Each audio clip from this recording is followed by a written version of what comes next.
My girlfriend said, I don't like your kids from your previous marriage coming over. I said, I hear you. Then I broke up with her immediately.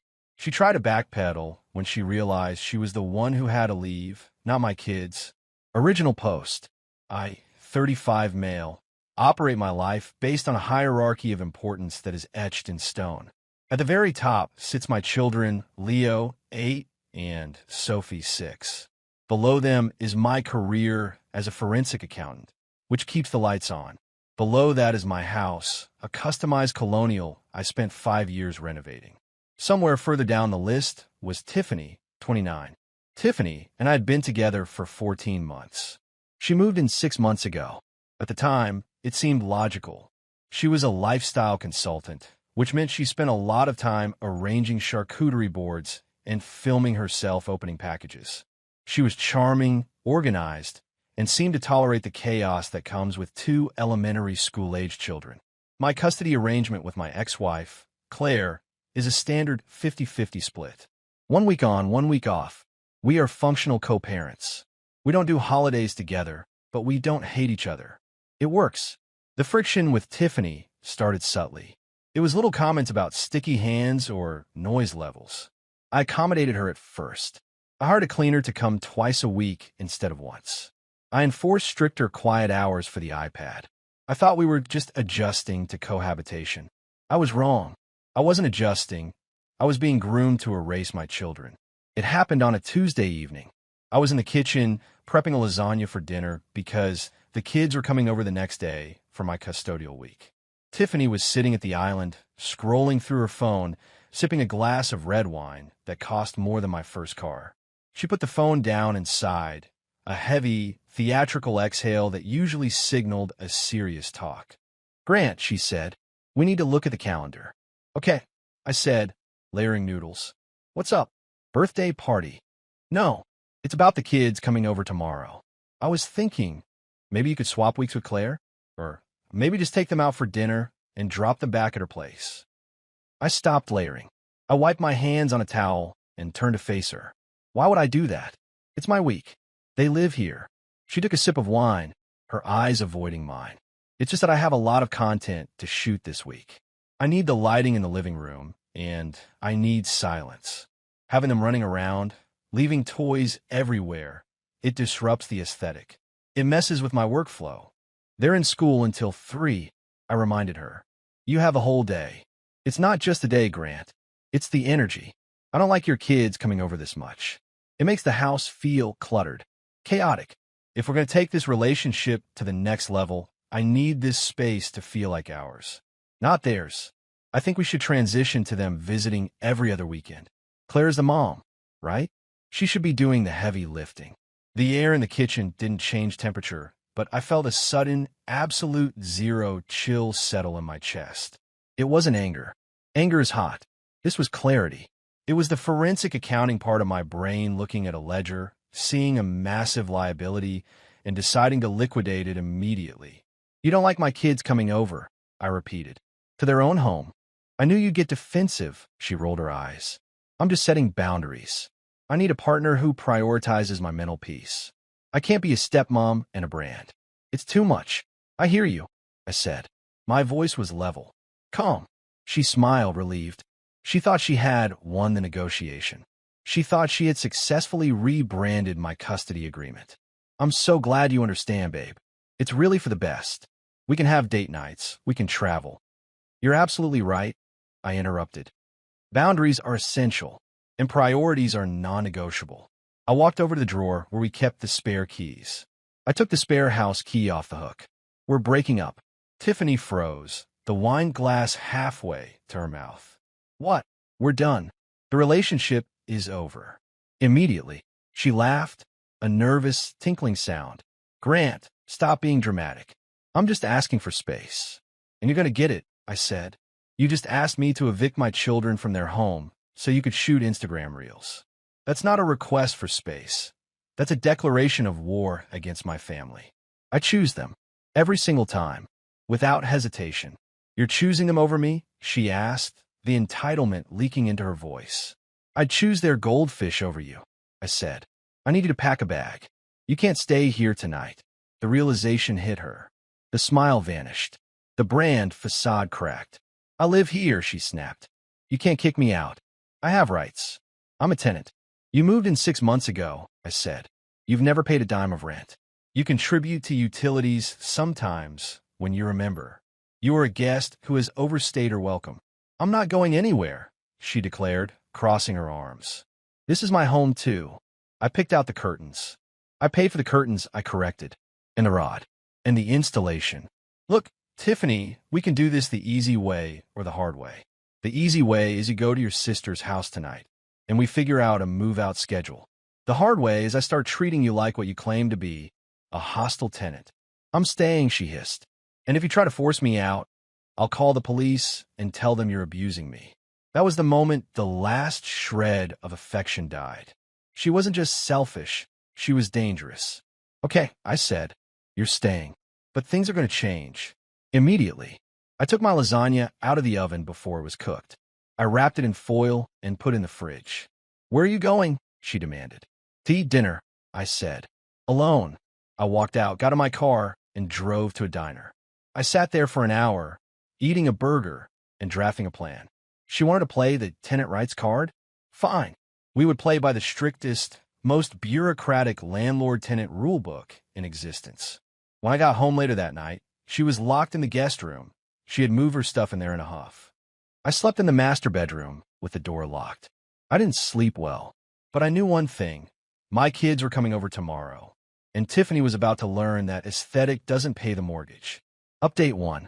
It has been a week since the lasagna incident, and my house is transformed into a zone of passive-aggressive warfare. Tiffany seems to think this is a game of chicken. She believes that if she makes herself inconvenient enough, I will cave, apologize, and send the kids to their mothers so she can resume her reign. She severely underestimates the stubbornness of a father protecting his territory. The morning after the breakup, Wednesday, was D-Day. The kids were arriving at 3 p.m. I woke up early. Tiffany was already in the kitchen, making a smoothie using my Vitamix and my frozen berries. Good morning, she said breezily, as if she hadn't threatened to frame me for abuse the night before. I decided to forgive you for your outburst. We can talk about the schedule later. There is no schedule, I said, pouring coffee. I serve you with a formal notice to quit this morning. It's taped to your bedroom door. In this state, since you don't have a lease and don't pay rent, you're considered an at-will tenant. You have 30 days. The clock started at 6 a.m. She dropped the smoothie spoon. You serve me? Like legally? I drafted it myself, but it's legally binding. I took a time-stamped photo of it on your door. You're a psychopath, she spat. I'm a landlord, I corrected. Now, regarding the amenities. Since you are claiming tenant rights, we need to clarify what is included in your tenancy. You pay 0 rent. Therefore, you are entitled to a habitable room and access to common areas. You are not entitled to my personal property. I walked over to the internet router. I unplugged it. I took it with me. What are you doing? She shrieked. I have to upload a partnership video. The internet is in my name, I said. It's a luxury utility, not a necessity like water or heat. Feel free to set up your own account. The provider can probably come out in 2 weeks. You can't do that. I just did. Also, the food in the pantry, I bought it. The Vitamix, I bought it. Unless you have a receipt, please refrain from using my appliances. I put the router in my car and went to work. When I came back at 3 p.m. with Leo and Sophie, the house was quiet. Tiffany had retreated to the guest room. Daddy, where's Tiffany? Sophie asked, dropping her backpack. She's working in her room, I said.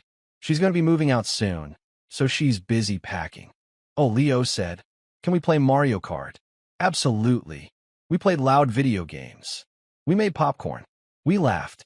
I made sure the volume was just loud enough to be annoying to someone trying to record mindfulness content in the next room, but not loud enough to violate noise ordinances. Around 5 p.m., Tiffany burst out of her room. Can you keep it down? She yelled. I'm trying to record. Leo and Sophie froze. They aren't used to being yelled at by adults in their own home. I stood up. I walked over to her, placing myself between her and the kids. Tiffany, I said, my voice low and hard. Do not raise your voice at my children. If you have a noise complaint, you can address it to the landlord in writing. But this is a common area.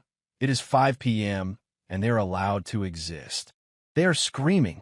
They are laughing. There's a difference. Go back to your room. She glared at me, then looked at the kids. She realized she had no power here. She stomped back to her room and slammed the door. That night, the entitlement escalated.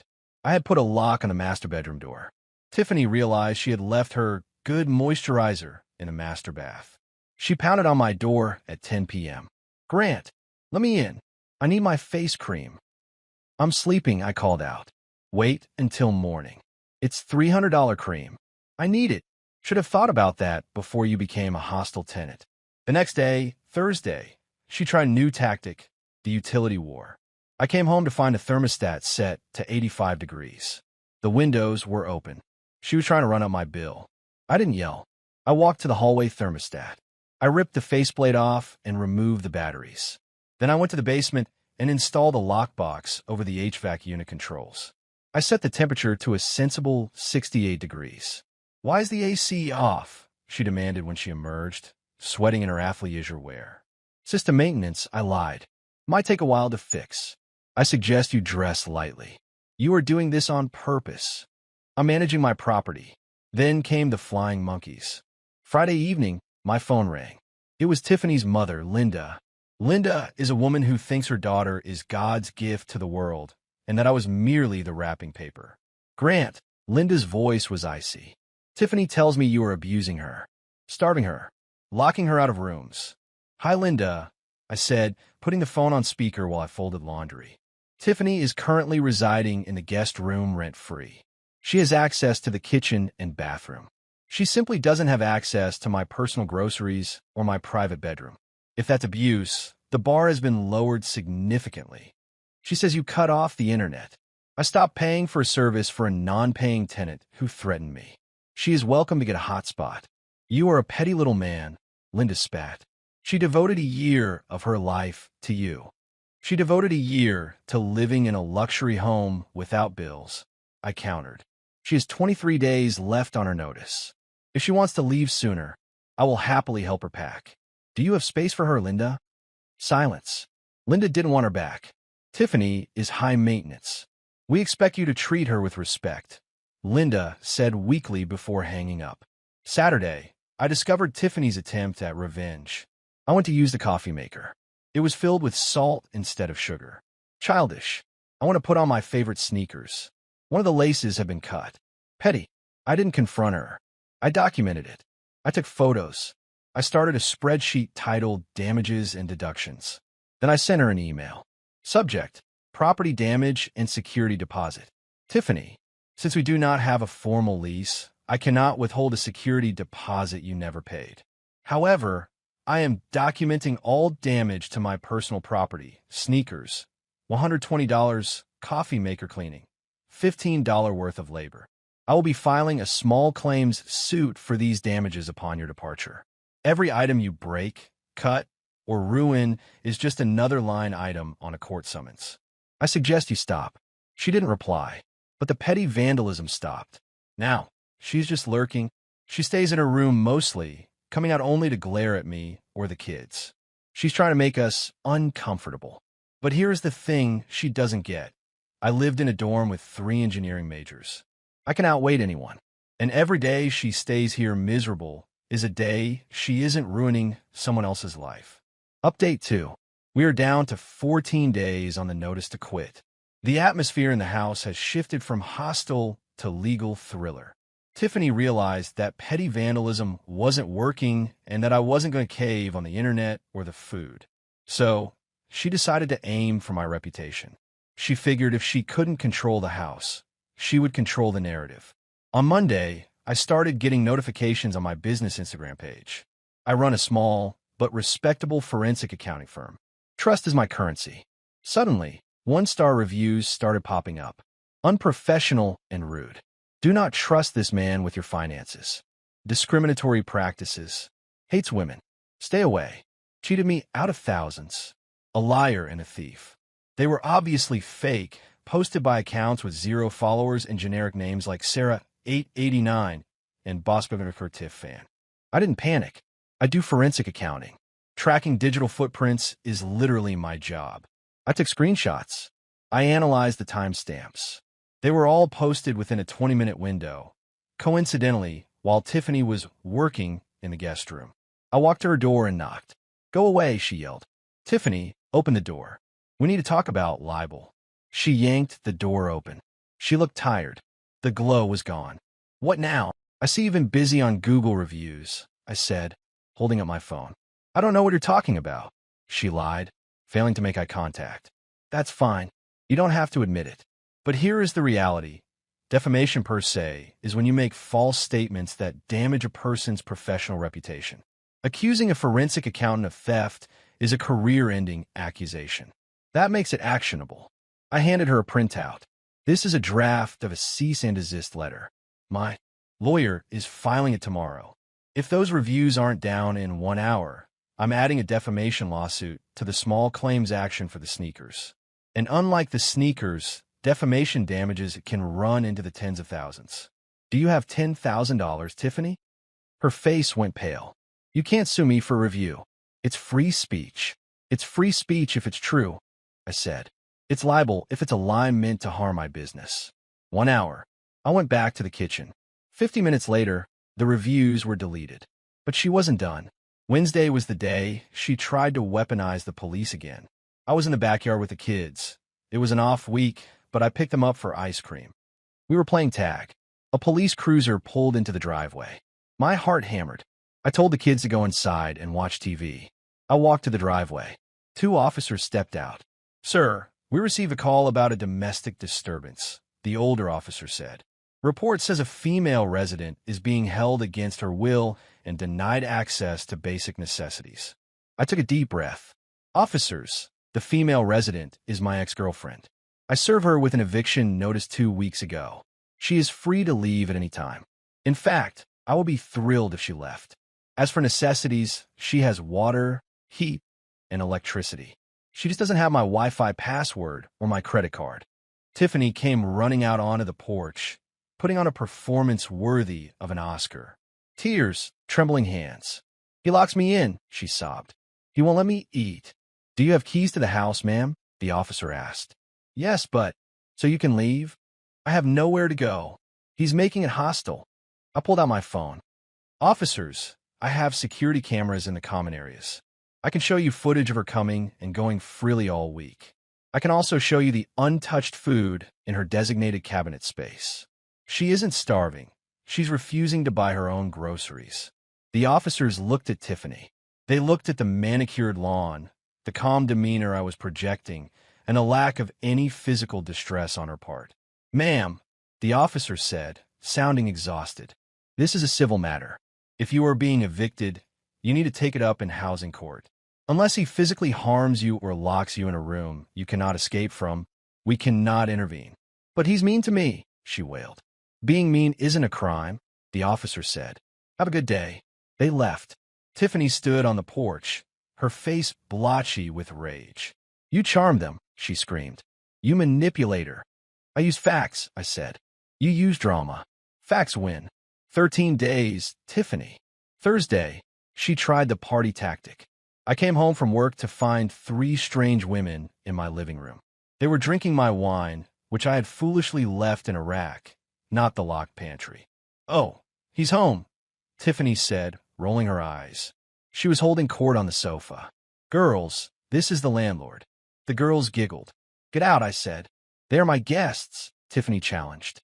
"Tenants are allowed guests." "Actually," I said, "since you are an at-will tenant with no lease, the default state rules apply.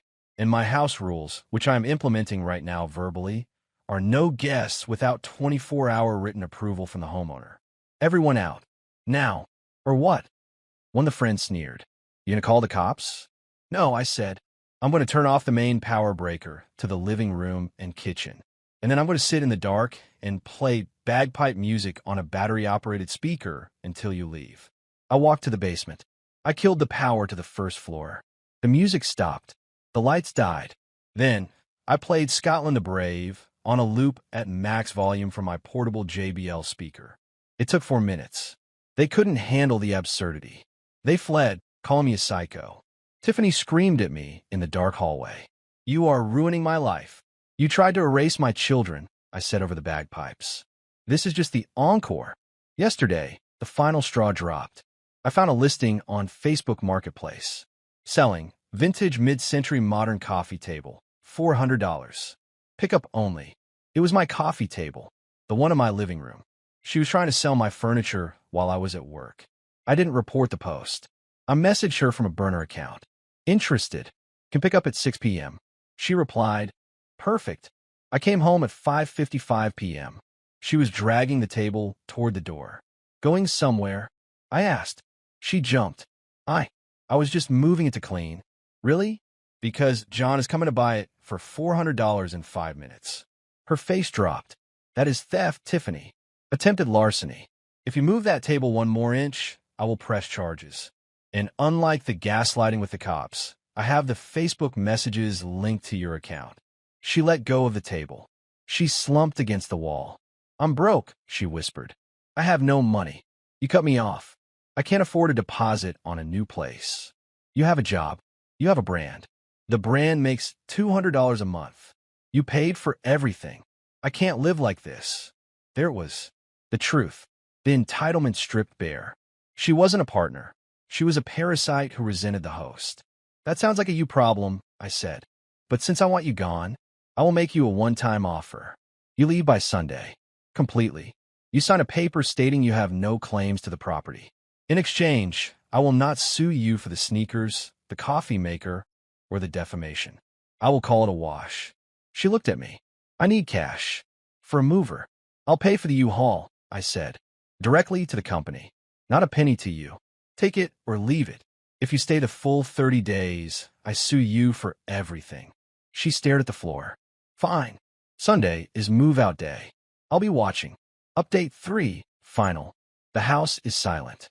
Not the tense, heavy silence of a battlefield, but the clean, open silence of a sanctuary restored. Tiffany is gone. Sunday morning was a spectacle.